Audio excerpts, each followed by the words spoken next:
She told us her mother owned food gist, her father was a minister, and her life was a dream. We gave her all our money, believing every word. The day she vanished with over 50,000 cedis, we discovered the one shocking truth she never wanted anyone to find out. Her real life was a nightmare. The day Na arrived at Dansoman Senior High, it felt like a celebrity had stepped onto campus. She didn't arrive in the crowded trot like everyone else. She was dropped off by a sleek, black Uber. She wrinkled her nose at the assembly ground, whispering just loud enough for others to hear. My goodness, is this where my father is paying thousands for me to learn? The dust alone is unacceptable. Her bragging started immediately. She claimed her mother was the proud owner of Food Gist, the famous restaurant where even celebrities like Aba Dope were regulars.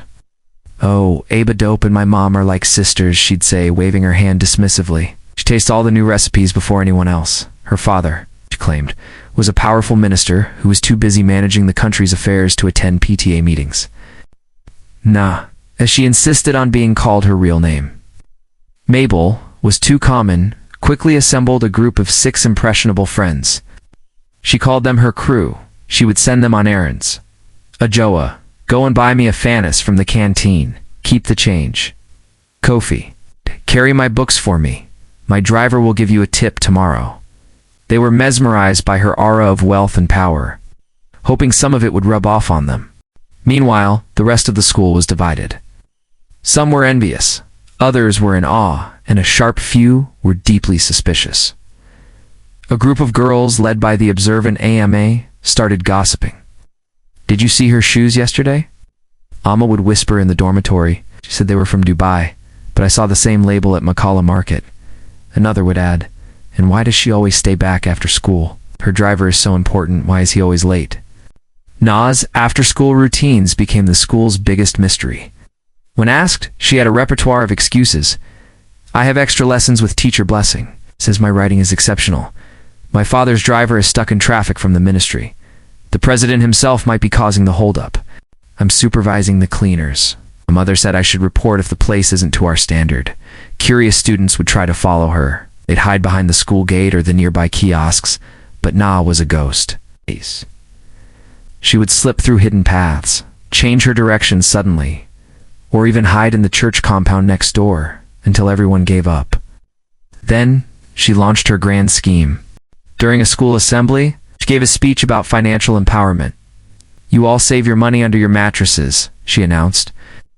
That is a poor man's mindset. My parents are financial experts.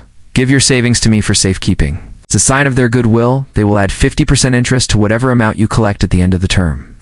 The promise was too seductive to ignore. Students started bringing her their money school fees, savings for new phones, money from their parents' businesses. Her crew helped her collect and record it, feeling important. When the savings pot had grown fat with over 50,000 cedis, Na, i.e. disappeared. The next day, her mother, a thin, wary-looking woman named Auntie Ya, asked her why she wasn't in school. Mabel, why are you still at home? Na, without flinching, replied, Mama, the school has closed for a special vacation. There's a cholera outbreak. We will be at home until further notice. Her mother, who trusted her brilliant daughter, believed her. At school, after 3 days of her absence, panic erupted. Her crew was distraught. The gossiping girls, led by AMA, said, We told you so. The headmistress was alerted, and when she calculated the total amount stolen, she immediately called Auntie Ya. The meeting in the headmistress's office was explosive. Auntie Ya arrived in a faded dress and worn-out sandals. The truth tumbled out. She was not a restaurant owner, but a cleaner at a small chop bar. She had never even been to Food Gist. Na's father was a fisherman who lived in the village. They were so poor that they often skipped meals, and Na's school fees were always paid late. The fancy clothes were bought on credit from a forgiving trader. Auntie Ya, heartbroken and furious, dragged a crying Na back to school the next day. The walk from the gate to the classroom was the longest of her life. The students lined up, pointing and laughing. Minister's daughter is back. Where's your driver, Fujis owner? Give us our money, thief. Still proud, tried to defend herself with weak lies. There was a family emergency. The money is safe, but no one believed her. Amid the mockery, one of the girls from her crew, a quiet girl named Surwa, felt a pang of pity. She saw the desperate fear in Na's eyes. Surwa went home and told her parents the entire story. Instead of getting angry about the money their daughter had lost, Surwa's parents were moved with compassion. They went to see Auntie Ah. They didn't shout or threaten. They sat down with Na and spoke to her with kindness. Surwa's father said, "My child, look at what your lies have brought you. You built a castle in the air, and now you have nowhere to live. When you pretend to be who you are not, you block your own blessings. The people God has sent to help you, people like us, cannot find you because you are hiding behind a character. Humility is not about thinking less of yourself. It is about thinking of yourself less.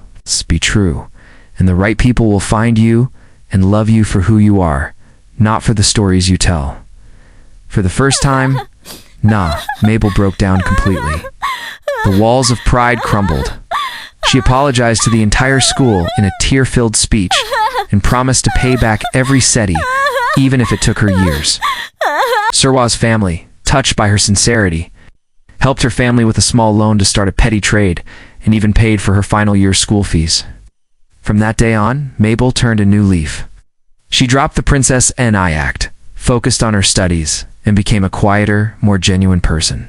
She learned that true confidence comes from within, and that no amount of bragging can ever fill the emptiness of a heart that is not at peace with itself. The moral and advice.